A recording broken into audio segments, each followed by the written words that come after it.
சொல்லி பாத்தீங்கன்னா மூக்கல்ல தாங்க. இன்னைக்கு நான் பாத்தீங்கன்னா குழந்தைங்களுக்காக ஸ்நாக்ஸுக்கு மூக்கல்ல ஊற வச்சிருந்தேன். அது நம்ம எப்பவும் போல குக்கர்ல போட்டு வேக வைக்கணும் இல்லையா? அதுக்கு ஃபர்ஸ்ட் மூக்கல்ல போட்டு மூக்கல்ல வேகிறதுக்கு தண்ணி ஊத்திக்கோங்க. நான் இது கூடவே நீங்க பாத்தீங்கன்னா பருப்பு சாம்பார் வைக்க போறேங்க. அதனால நீங்க பாத்தீங்கன்னா எப்பவும் போல ஒரு கப்பு பருப்பு நல்லா கழுவிட்டு ஒரு கப்புக்குள்ள போட்டு நீங்க பாத்தீங்கன்னா தேவையான அளவுக்கு அந்த கப்புக்குள்ள தண்ணி ஊத்திக்கோங்க. அந்த குக்கர்ல தூக்கி பருப்பை நீங்க அப்படியே வச்சுக்கோங்க. மூக்கல்ல வேகிறதுக்கு தண்ணியும் அதே போல பருப்பு வேகிறதுக்கு தனித்தனியா தண்ணி ஊத்திக்கோங்க. அதுக்கப்புறம் எப்பவும் போல குக்கர் கேஸ் கட்டு விசில் எல்லாம் போட்டுட்டு நீங்க கேஸ் மேல வச்சு விட்டுறலாங்க. எப்பவும் போல நீங்க எத்தனை விசில் விடுவீங்களோ அத்தனை விசில் மட்டும் விட்டா போதுங்க. இப்ப பாருங்க, நான் கேஸ் மேல வச்சு விசிலும் வந்துடுச்சு. இப்ப நம்ம குக்கர் எடுத்து கீழே வச்சு ஓபன் பண்ணிக்கலாங்க. ஃபர்ஸ்ட் நீங்க விசில எடுத்துட்டு அதுக்கப்புறம் நீங்க குக்கர் முடிய ஓபன் பண்ணிக்கோங்க.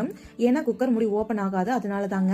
அதுக்கப்புறம் ஓபன் பண்ணி நீங்க பாருங்க, அந்த பருப்பு நல்லா வெந்திருக்கும். பருப்பு தண்ணி எதுவுமே கீழே சிந்திருக்காது. அது மட்டும் இல்லாம கீழே நம்ம மூக்கல்ல வச்சு இல்லையா, அந்த மூக்கலையும் நல்லா வெந்திருக்கும். தண்ணியும் அப்படியே இருக்குங்க. ஒரே டைம்ல பருப்பு வெந்தாச்சு. அதே போல குழந்தைங்களுக்கு ஸ்நாக்ஸுக்காக மூக்கல்லையும் வெந்தாச்சுங்க. இது ஒரு டைம் சேவிங் டிப்பா இருக்கும். ஒரே டைம்ல நீங்க 2 வேலையை முடிச்சிடலாங்க. அது மட்டும் இல்லாம கேஸ் செலவும் மிச்சமாகும். கண்டிப்பா இந்த டிப்பை நீங்க ஃபாலோ பண்ணி பாருங்க. இந்த டிப்ஸ் உங்களுக்கு பிடிச்சிருந்தா மறக்காம வீடியோக்கு லைக் பண்ணிக்கோங்க.